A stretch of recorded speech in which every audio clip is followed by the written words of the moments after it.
Hey guys, good morning. आज हम लोग पढ़ने वाले हैं कंट्रोल एंड कोऑर्डिनेशन का लेक्चर नंबर 4। बट इसे बिगिन करने से पहले थोड़ा रिवीजन कर लेते हैं। तो कंट्रोल क्या था? That you are controlling yourself you to study, that's called as control. आपको कुछ खाने का मन है बट आप खा नहीं रहे हो, that's called as control. Coordination, co plus ordination से मिलके बना है आपका कोऑर्डिनेशन। जब एक ऑर्गन दूसरे ऑर्गन को क्या करते हैं, इम्प्लीमेंट करते हैं और इंटरेक्ट करते हैं, साथ ही उनके फंक्शनिंग में भी हेल्प कर रहे हैं, that is called as your coordination. Then control and coordination का तो टॉपिक क्लियर हो गया। फिर हमने क्या पढ़ा था, व्हाट आर ग्लैंड्स। ग्लैंड्स क्या होते हैं? तो कलेक्शन ऑफ सेल्स को, यहाँ पर कोई भी क्या है, फ्लूइड प्रेजेंट है, कोई भी एक्सक्रीटरी मटेरियल प्रेजेंट है, that is called as your gland. अब ग्लैंड में भी हमने दो तरह का पढ़ा था।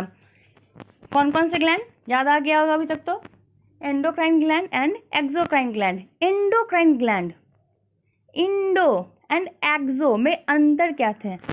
इंडो, इंड कर गया, खत्म हो गया, उसे क्या बोला गया है? Endocrine gland. वहीं एक्सोक्राइन ग्लैंड में क्या कहा गया है कि वो कहाँ से मूव करते हैं? किसी पैसेज के थ्रू। क्लियर? तो एंडोक्राइन ग्लैंड क्या होते हैं? जो डक्टलेस ग्लैंड होते हैं, जिन्हें किसी भी माध्यम की जरूरत नहीं है पास करने की। ऑलरेडी हमारे बॉडी में क्या है, ब्लड एक फ्लूइड का काम कर रहा है। ब्लड क्या होते हैं? फ्लूइड कनेक्टिव टिश्यू होते हैं। जब हम लोग टिश्यू पढ़ेंगे तो वहाँ पे ब्लड के बारे में अच्छे से पढ़ लेंगे। तो एंड कर जाना यानी कि डायरेक्टली ब्लड में इनका सिक्रीशन होता है, किनका? एंडोक्राइन ग्लैंड्स का। और उनका सिक्रेटरी प्रोडक्ट भी आपका क्या होते हैं? हार्मोन्स होते हैं। वहीं एक्सोक्राइन में क्या होते हैं? They pass through the channel duct, that's why it is called as duct gland. अब बताया था उस दिन भी एग्जाम्पल कि माउस से जो सलाइवा में माउस में जो सलाइवा का सिक्रीशन हो रहा है, तो वो सलाइवा सिक्रीट कैसे कर रहे हैं? ऑब्वियस सी बात है, कोई ना कोई ग्लैंड्स होंगे, that is your exocrine gland, जो क्या कर सिक्रीट कर रहे हैं? आपके सलाइवा सिक्रीट कर रहे हैं। देन हमने क्या पढ़ा था? न्यूरॉन्स के बारे में। न्यूरॉन्स क्या होते हैं? The functional unit of the nervous system या fundamental unit of the nervous system. इनके भी कितने पार्ट्स थे? 4 पार्ट्स थे। कौन कौन से? डेंड्राइट्स, साइटोन। साइटोन का दो तीन नाम बताया था, साइटोन बोलो, सोमा बोलो या सेल बॉडी बोलो।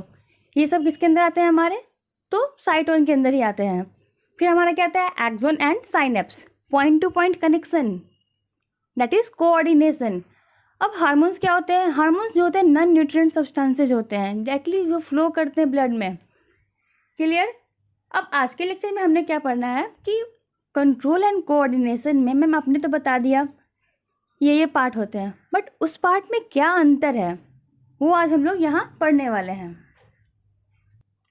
अब देखो, न्यूरॉन के जो पार्ट्स थे, that is dendrites, cyton, axon and synapse. Dendrites जैसे कि आप हाथ को अपने देखो, जो फिंगर आपके छोटे छोटे दिख रहे हैं, उनको क्या इमेजिन कर लेना है? That they are dendrites. अब डेंड्राइट्स में आप क्या देख रहे हो कि आपके फिंगर जो हैं बहुत ही टैपर टाइप के हैं, मतलब लास्ट हल्के से पॉइंटेड हैं, कहीं भी नॉब नहीं है। मतलब कि नॉब मतलब कि अगर वहाँ पे इन्फ्लेमेशन आता, एक राउंड लाइक स्ट्रक्चर बन गया होता, ठीक है। मानो कि ये आपका हैंड है, 1 2 3 4 5, तो यहाँ पर अगर यहाँ पे प्रोट्यूड हो जाता है, यहाँ पे इन्फ्लेमेशन आ जाता है, that will be called as your sign knob like structure, ठीक है।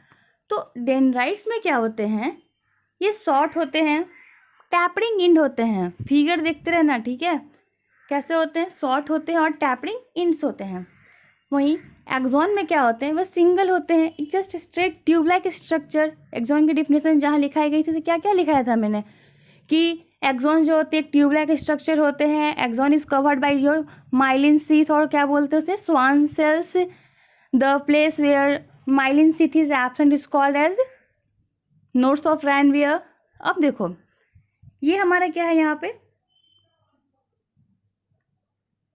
डेंड्राइट्स हैं। डेंड्राइट्स यहाँ से क्या हो रहा है? ये हमारा एक्सोन, नीचे नॉब लाइक स्ट्रक्चर देखने को मिल रहा है। तो ये जो लंबा सा स्ट्रक्चर, ट्यूब लाइक स्ट्रक्चर है, that is called as your axon. Axon, अब ये जो पॉइंट होते हैं, क्योंकि डेंड्राइट्स का काम क्या होता है? दूसरे साइनेप्स के टर्मिनल से वो क्या किए, मैसेज को रिसीव कर लिए हैं। मैसेज को जैसे ही रिसीव किया उन्होंने, किसने, तो डेंड्राइट्स ने, दूसरे के न्यूरॉन से उन्होंने मैसेज को रिसीव कर लिया। और वो मैसेज किसको भेज रहे हैं, तो साइटोन को। Cyton that is your cell body और soma, the place where all the activities occur, और we can say that here Nissl granules, other mitochondria की जगह यहाँ पे क्या होते हैं, निसल ग्रैन्यूल्स होते हैं, और other organelles are present like nucleus, Golgi bodies etcetera. यहाँ पे क्या है, ये आपके मैसेज को रिसीव किया गया। मैसेज रिसीव करने के बाद इन्होंने क्या किया कि हाँ मैसेज कैसे हैं क्या नहीं है, उसको एनालिसिस के बाद एक्सॉन में सेंड किया गया। अब एक्सॉन में भी ये नहीं कि तुरंत स्लोली, ये क्या किया गया, एक्सॉन हिलॉक के थ्रू डायरेक्टली इम्पल्स को पास आउट कर दिया गया है। कहाँ पे, न्यूरॉन के एक्सॉन पार्ट में। समझ में आया, डेंड्राइट से रिसीव किया गया है और कहाँ भेजा गया है, न्यूरॉन के एक्सॉन पार्ट में। अब नॉब लाइक स्ट्रक्चर आप, मैंने बताया अभी, आपके फिंगर पे कहीं भी क्या इन्फ्लेमेशन है, नॉब फॉर्मेशन है, नहीं, तो डेंड्राइट्स में क्या होते हैं, नॉब लाइक स्ट्रक्चर एब्सेंट होते हैं। वहीं एक्सॉन में क्या होते हैं, नॉब लाइक स्ट्रक्चर प्रेजेंट होते हैं, बट कहाँ, ओनली एट द टिप, और क्या बोल सकते हैं, branches. Nissl granules is present in dendrites, वहीं एक्सॉन में क्या होते हैं, निसल ग्रैन्यूल्स नहीं होते हैं। It carries impulses. अब देखो ये क्या करते हैं, इम्पल्स को कैरी कर रहे हैं, कहाँ से, न्यूरॉन से, and send it to the cyton. Neuron कैसा न्यूरॉन, दूसरा न्यूरॉन, सेकेंड न्यूरॉन के साइनेप्स यानी कि एक्सॉन्स टर्मिनल से उन्होंने मैसेज रिसीव किया। किसने किया, डेंड्राइट्स ने। और किसे सेंड किया, तो साइटोन को। साइटोन को सेंड करने के बाद मैसेज कहाँ जाता है, फिर से एक्सॉन में, एंड देन इसी वे से क्या होता है, ट्रांसमिशन ऑफ इम्पल्सेस होते हैं। वहीं एक्सॉन क्या किया था कि जैसे ही डेंड्राइट्स ने मैसेज रिसीव किया दूसरे न्यूरॉन से, तो वो पहले साइटोन में आया, फिर कहाँ जाना है उसे, एक्सॉन्स में जाना है। ठीक है, यही चीज़ है डिफरेंस। अब देखो इसी का एक ये चार्ट बनाया हुआ है। स्टिमुलस बताती हूँ क्या होता है। जो भी आप एक्सटर्नल इन्वायरमेंट को देखकर रिएक्ट करते हैं, आइदर गर्मी लग रही है, oh my god it's too hot, तो स्वेटिंग परफॉर्म हो रहा है, तो that is called as stimulus. आप जो रिएक्शन है, आपका जो बॉडी का रिएक्शन है against the environment, that is called as your stimulus. हमारे बॉडी में रिसेप्टर सेल्स हैं जिन्हें पता चलता है कि नहीं आज बहुत गर्मी है, आज बहुत ठंडी है, तो वो रिसेप्टर्स पहले क्या करते हैं, उन्हें सेंस होता है, देन रिसीव करके फिर वो कहाँ भेजा जाता है, डेंड्राइट्स में। डेंड्राइट से कहाँ भेजा गया है, ये देखो पहले नॉब-लाइक स्ट्रक्चर नीचे में है हमारा। तो अब क्या देख रहे हो, पहले रिसेप्टर्स, स्टिमुलस आया, मानो कि हीट ही है, ठीक है, हीट वाला स्टिमुलस है। रिसेप्टर्स कहाँ प्रेजेंट है, बॉडी में प्रेजेंट है। Dendrites of the sensory neuron दिख रहा है, ये हमारा क्या है, डेंड्राइट्स ऑफ सेंसरी न्यूरॉन। इन्होंने मैसेज को रिसीव किया। मैसेज रिसीव होने के बाद वो कहाँ जाते हैं, साइटोन में जाते हैं। यहाँ देखो लिख रखा है सेल बॉडी, बगल में आप साइटोन कर लेना या सोमा कर लेना। फिर वो कहाँ मैसेज जाते हैं, आपके एक्सॉन में, देखा, फिर एक्सॉन टर्मिनल में गए, फिर साइनेप्स में। अब यहाँ जैसे ही पहुँचता है, यहाँ पर क्या बनता है, साइनेप्स बनते हैं। साइनेप्स यानी कि बनने का मतलब ही क्या है, दूसरा का डेंड्राइट्स और पहले का क्या है आपका एक्सॉन टर्मिनल्स। यहाँ पे आकर फ्यूज़न होता है, यहाँ पे आकर क्या होता है, एक्सचेंज ऑफ मटेरियल, न्यूरोट्रांसमीटर बोल सकते हैं। यहाँ पे बहुत सारे क्या होते हैं, एसिटाइलकोलिन वगैरह वगैरह होते हैं।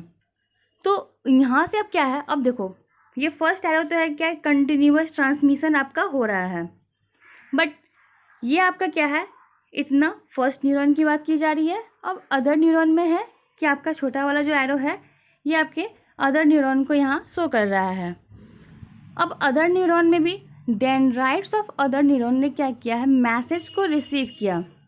फिर सेम प्रोसेस होगा, कहाँ जाएगा? साइटोन, साइटोन से कहाँ जाएगा? आपके एक्सॉन्स में, एक्सॉन से कहाँ गया है? फिर सीएनएस, फिर dendrites of motor neuron, cell body, फिर से एक्सॉन और फिर से एफेक्टर।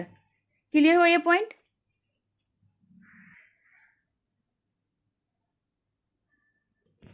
देखो अभी जस्ट बताया कि हमारा बॉडी इन्वायरमेंट पे कैसे रिएक्ट करता है, या आप किसी के कंडीशन से कैसे रिएक्ट करते हैं। अगर कोई आपको मारने ही आ रहा है तो आप उस पर कैसा रिएक्शन दे रहे हैं, that is called as your stimuli.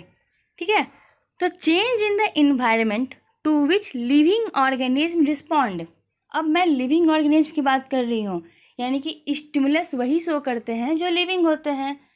या तो फिर आप ये मिराबिलिस जलापा देख लो, या 4 o'clock देख लो, जिसे छुई मुई पौधा बोलते हैं। आप टच करोगे दे विल श्रिंक। और some plants like money plant आपके क्या होते हैं, इसमें ही आते हैं। तो अब देखो क्या है ना कि आपके बॉडी में भी क्या होता है, रिसेप्टर सेल्स प्रेजेंट होते हैं। इन्वायरमेंट को वो क्या कर रहे हैं, सेंस कर रहे हैं। गर्मी हो रही है, स्वेटिंग पे स्वेटिंग हो रही है, that is the stimulus that we are receiving from the nature. तो ये स्टिमुलस सिर्फ और सिर्फ लिविंग ऑर्गेनिज्म को मिलता है। अब नॉन लिविंग ऑर्गेनिज्म तो स्टिमुलस शो करेंगे नहीं कि मैं मारने जा रही हूँ, कहेंगे नहीं नहीं मैं भागती हूँ। ठीक है, तो वैसा तो कोई शो करेंगे नहीं। सेंसिटिविटी क्या होती है, तो स्टिमुलस का डेफिनेशन याद हो गया होगा, the changes in the environment to which living organism respond is called as stimulus. Clear? Next one is your sensitivity, the ability of an organism to respond to the external stimuli is called as sensitivity. आप में सेंसिटिबिलिटी है कि आप क्या कर रहे हो, nature को रिएक्ट कर रहे हो, that is called as your sensitivity. Heat हो गया, स्वीट हो गया, कोल्ड हो गया, स्मेल हो गया, whatever you are getting from the external environment, that is called as your stimuli. अब देखो रिफ्लेक्स एक्शन मतलब कि प्रतिक्रिया, आप क्या प्रतिक्रिया कर रहे हो किसी क्रिया के प्रति। तो मानो कि आपके हाथ किसी नेल में चुभ गए, मतलब कि कोई कांटी में चुभ गए हैं, तो आप हाथ को क्या करते हो, सडन बैक ले जा रहे हो। तो क्या देखा आपने, आप पहला बात तो आप लिविंग हो, क्योंकि आपने क्या किया, एक रिस्पॉन्स दिया उसे कि नहीं मैं हाथ को बैक कर लिया हूँ। तो फर्स्ट वहीं से आ गया, यानी कि reflex action is a sudden unconscious and involuntary response to the stimuli. तो पहला पॉइंट है क्या, सडन, मतलब कि आपने झटका से क्या किया, हैंड को बैक लिया है। तो यहाँ पर ये बात आता है विद इन सेकेंड आपको कैसे पता चल गया कि हाँ मेरे हाथ में कुछ ना कुछ तो प्रॉब्लम हुआ होगा, that is the just because of the neurons present in your body. अब next one is your unconscious, फिर भी कितना भी हो आप तुरंत इसे सडन बैक कर लेते हो, आप चाहे कितना भी स्लो पर्सन क्यों ना हो। इनवॉलेंट्री बताया था, एक्शन जो होते हैं 2 तरह के होते हैं, voluntary as well as involuntary. Voluntary में हमने क्या पढ़ा था, that is controlled by you, मतलब मैं चल रही हूँ, मैं बोल रही हूँ, मैं खा रही हूँ, ये सब के सब क्या है, वॉलेंट्री। बट इस कार्य के दौरान, इस काम के दौरान अदर भी ऑर्गेनल्स अपने काम कर रहे हैं, जैसे breathing of heart, filtration of the kidney, blinking of I, breathing, ये सारे के सारे इनवॉलेंट्री के अंदर आते हैं, जो हम नहीं भी बोलते हैं फिर भी वो करते हैं। क्लियर? जैसे कि आप बोल रहे हो तो डायफ्राग्म का सडन राइज होना, फिर डाउनफॉल होना, डोम सेपेट का फॉर्मेशन, तो ये सब के सब किसके अंदर आते हैं, आपके रिफ्लेक्स एक्शन के अंदर ही आ रहे हैं। ये कैसा प्रोसेस होते हैं, स्पॉन्टेनियस और ऑटोमेटिक प्रोसेस। स्पॉन्टेनियस बोलो या ऑटोमेटिक बोलो, बात बराबर ही हैं। अब देखो, oh sorry, blinking of eye होगा यहाँ पे,